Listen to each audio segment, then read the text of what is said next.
The starting's always awkward. It's always awkward. So we just watched the HIV/AIDS video, and it raised some interesting questions as to maybe why some places are there's more of a heavy concentration of AIDS than other places, and kind of breaking stereotypes as to why. Yeah, I thought that was really cool how he kind of it's like, don't judge in this video, and he was talking about HIV/AIDS, and he talked about a lot of things that I never knew before. I mean, I always thought, my country's Sierra Leone, and they've been in a civil war for 11 years. It ended in 2001, and they have a high rate.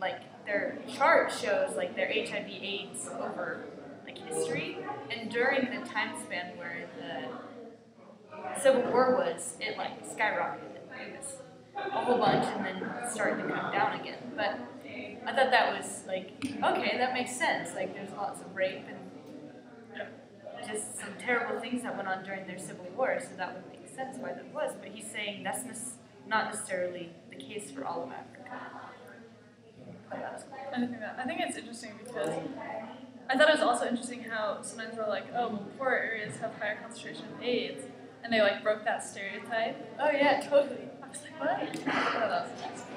The thing I thought was interesting when they first started doing the bubble on Zimbabwe, the bubble started rising in a higher income zone, and it skyrocketed with the AIDS.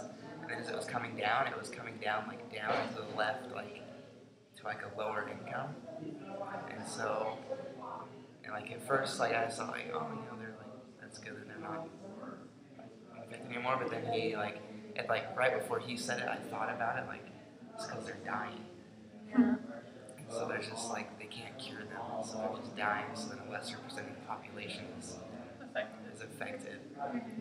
Another one of the stereotype breakers in my country in Rwanda, they do some tribes and stuff practice polygamy.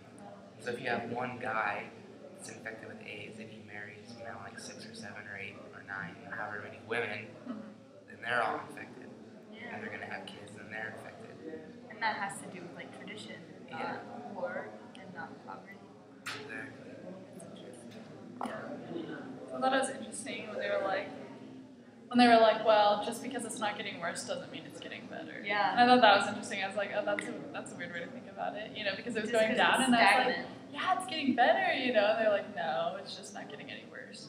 Yeah. And so I feel sometimes maybe we kind of are we sort of settle for things, you know what I mean? We're okay, well, it's not getting any worse right now, we're fine, but if you've ever talked to anyone who's been in Africa, they're it's horrible. It's a horrible thing, and they're we need to fix it, and we're oh, it's, it's just kind of ignorant, on our part to be oh, well, it's their fault, they're uneducated, they don't know any better. That was the case. Right. I felt this TED Talk was more about stereotyping. Yeah. HIV and AIDS. Yeah.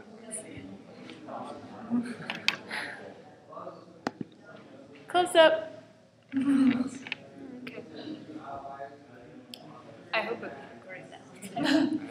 Oh, it's fine. We're good. Another thing I thought was interesting is when he said I think he was from Switzerland.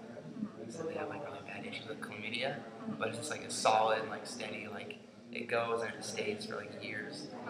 But with AIDS, an outbreak will peak for 3 to 6 weeks, and it'll just be outrageous and rampant, and everybody's getting infected, and then it kind of ebbs down.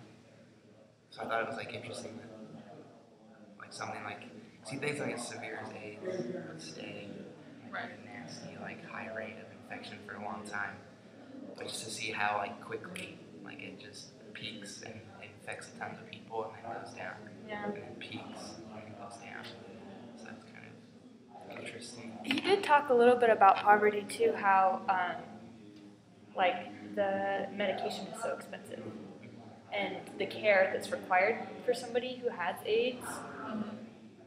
Most countries aren't able to give that care. They don't have the facilities. Yeah, they don't have the facilities, and they don't have the means of even getting the medication, which I thought was interesting because that attributes to poverty as well. But he's saying that that's not necessarily the main reason why it goes around. Yeah, I did think it was interesting. I think it's interesting how they, like, we have an idea of what the main reason is, and they're like, no, that's really not the main reason. You know, the main reason could be, you know, multiple partners and all these different things. Yeah, different countries have Different issues. You can't, like, stereotype it to one thing. I agree. So, that's what we thought. Yeah.